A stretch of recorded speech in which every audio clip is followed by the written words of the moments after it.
1977 was a year of smoky clubs, neon glow, and R&B gems hiding between the cracks of the big hits. And here are 10 obscure R&B treasures from 1967 that deserve your ears and your heart. Number 10. So Nice by the Mad Lads.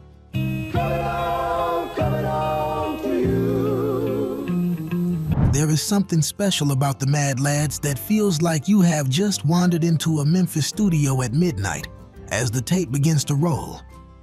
In 1967, they were sitting in the long shadow of Stax Records, crafting tender harmonies that were both youthful and grounded in deep experience. When we grew up, that's what we do, 'cause it was... So Nice came from that moment when the label was overflowing with giants. Yet, this young group carved out a small, graceful corner of its own. Behind the scenes, they were navigating lineup changes and the pressure of proving themselves among far better known names, which makes the warmth of this track feel even more remarkable. Put on So Nice, and you can almost feel the summer heat rising off cracked pavement. Hear the hum of a passing radio, and sense the soft ache of yearning wrapped in velvet harmonies.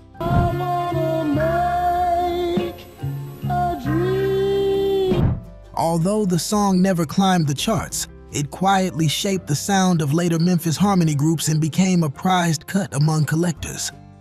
If this was the soft glow of Memphis romance, the next track brings a shift towards Chicago grit and a more restless kind of soul. Number 9, You're Gonna Lose by the Artistics.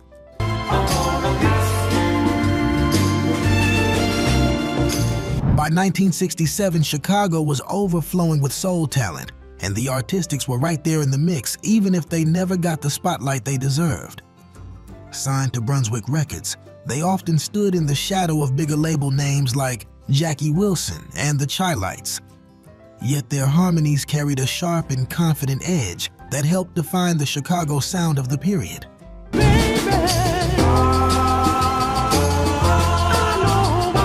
You're Gonna Lose arrived during one of their transitional phases when they were experimenting with lead vocal swaps and trying to shape a sound strong enough to break through a crowded field.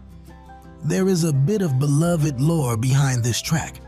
It is said that the session musicians laid it down in a single take right after playing a long West Side club gig. That raw energy is still present. When you listen closely, you can hear a kind of tension that feels like heartbreak wrapped in determination. It captures the pulse of Chicago in 1907. Imagine the elevated trains rattling by and bakeries opening at dawn while the city wakes with slow confidence. Until the day I die, no. Although it barely touched regional charts, the rhythm became a blueprint for future Chicago soul revivalists. Years later, Northern soul DJs in England picked up the track and gave it a second life on packed dance floors. If that was Chicago grit at its finest, our next stop takes us deep into Texas for a harmony blend that most listeners never even knew existed. Number 8, I Don't Want Nobody But My Baby by the Famous Flames. I still love you. Most people know the Famous Flames as the early vocal group behind James Brown. By 1967, however, the group was shaping moments of its own that were brief, brilliant, and far too easy to overlook. This track arrived during a complicated chapter. Touring demands were heavy, internal tensions were rising, and the group was fighting to prove it could stand as an artistic force outside Brown's gigantic presence. My heart belongs to you, nobody. What makes this song shine is the balance between gospel-rooted harmonies and that unmistakable late 60s R&B sway. Studio chatter suggests that an uncredited sax player from Brown's touring band added the spontaneous riff that lifts the second chorus. It was one of those perfect accidents that only happens in the right room at the right time. Play the record, and you are pulled into a sweaty southern club where bodies sway. In my eyes. Collars loosen, and the night stretches itself into something dreamlike. It never charted, but it remains proof of the Flames' true artistry beyond any single superstar. If this was the sound of a group fighting to be heard, the next band turned heartache into something close to harmonic poetry. Number 7, I Don't Want to Cry by the Masqueraders. Don't wanna cry. Don't. Few groups carried heartbreak with the elegance of the Masqueraders. By 1967, they had already traveled from Texas to Memphis in search of a sound that matched the harmonies echoing inside their imaginations. Their path eventually crossed with producer Isaac Hayes, although not every song from that era found easy release. Have been a fool, I know. I Don't Want to Cry stands as one of their most stirring creations, filled with longing, discipline, and quiet intensity. Behind the scenes, the group often struggled to secure consistent studio access. One well-loved story says they rehearsed this track for weeks inside a cramped apartment before they ever saw a microphone. That dedication comes through clearly. Every harmony feels intentional, every phrase shaped by lived experience.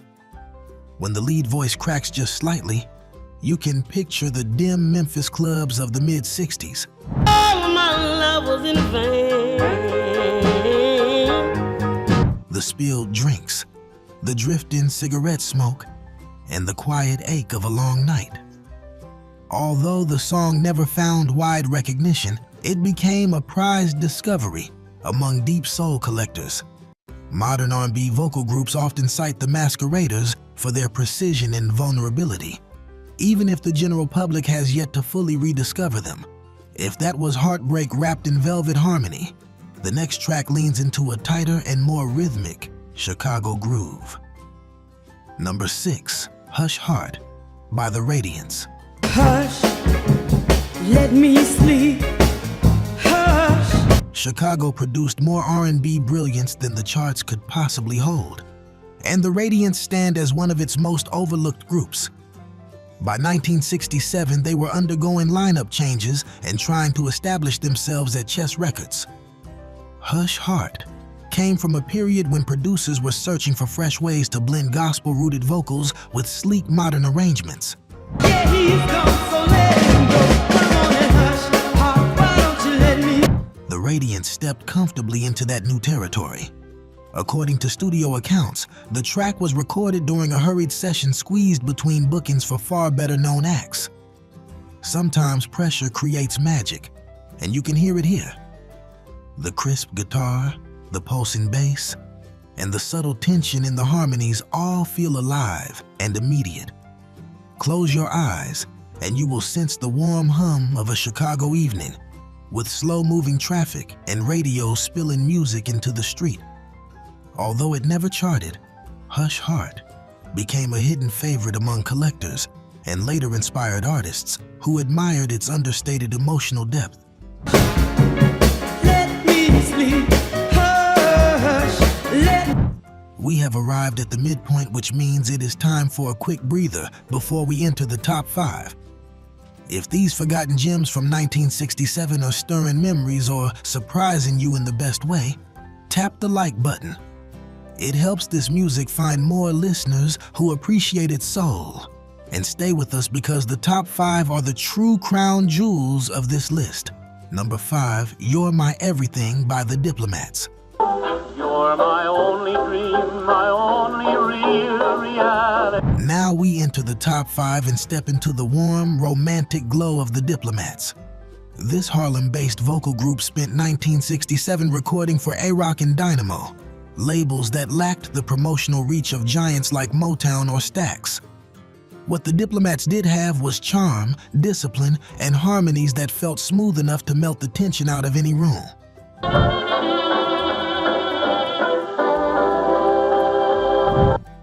You're My Everything captures the group at a moment when they were hustling nightly club gigs and squeezing in studio sessions whenever opportunity appeared. Collectors often share a favorite bit of trivia about this song. It is said that the group recorded their harmonies standing shoulder to shoulder around a single microphone and stepping forward only when their part needed more emotion. True or not, you can feel that closeness. The chorus lifts like a sunrise shining through a Harlem apartment window, soft dust floating in the early light.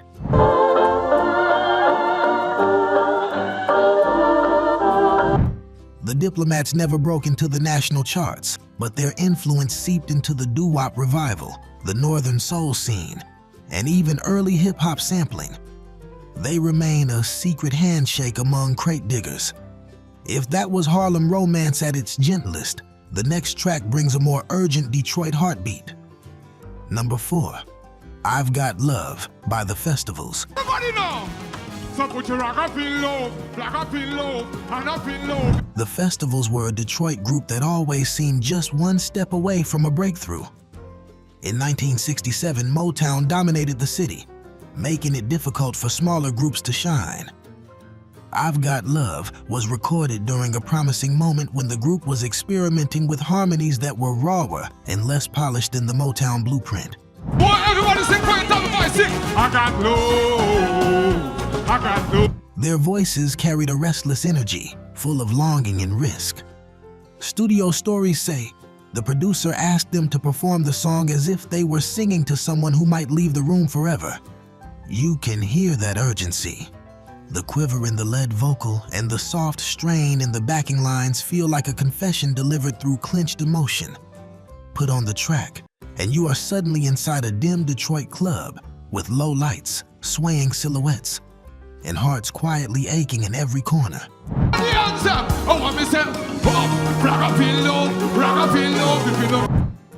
Although the song gained only modest local airplay, it resurfaced decades later as a prized Northern Soul dance floor favorite.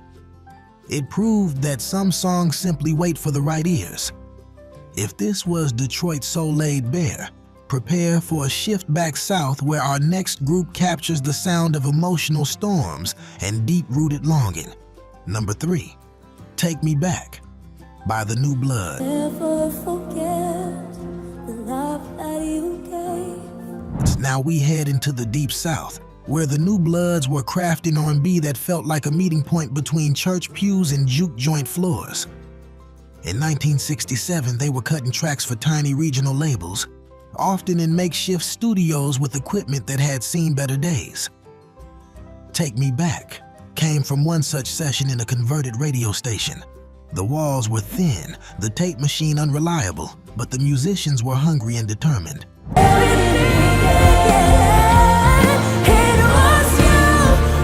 A favorite story about this recording involves a sudden summer thunderstorm.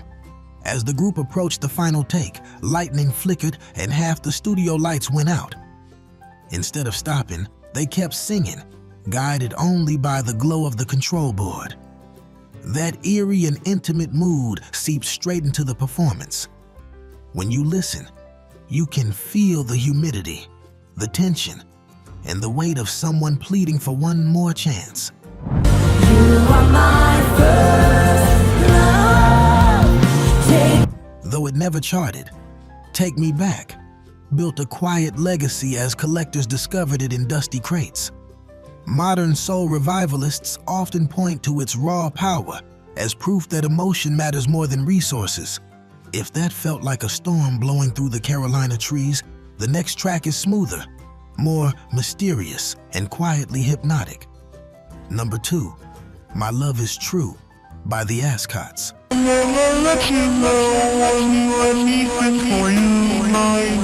The Ascots were one of those groups always hovering just outside the spotlight. In 1967, they were recording in Cincinnati, a city positioned a famous position between major R&B hubs, but lacking the industry muscle to push artists into national fame. My Love Is True was the result of one of their rare studio opportunities.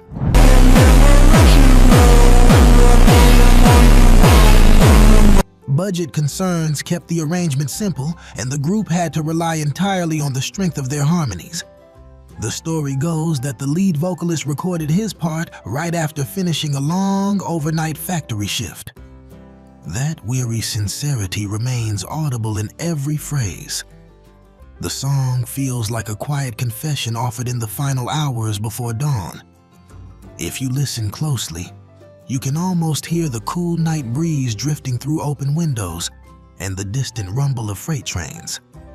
This track never found mainstream success, but European soul collectors eventually revived it on rare compilation albums.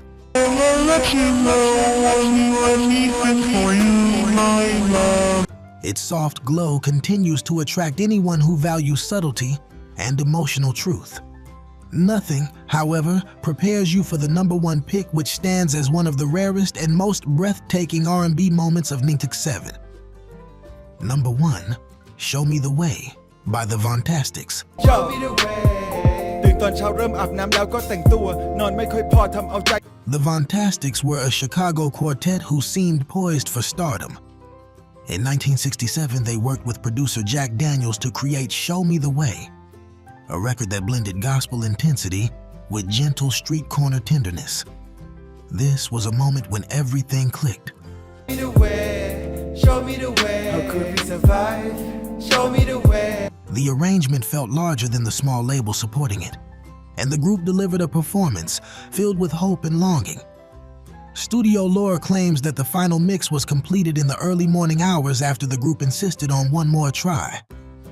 That last take carries a spark you can feel immediately. Close your eyes and you are standing on a Chicago sidewalk on a warm night.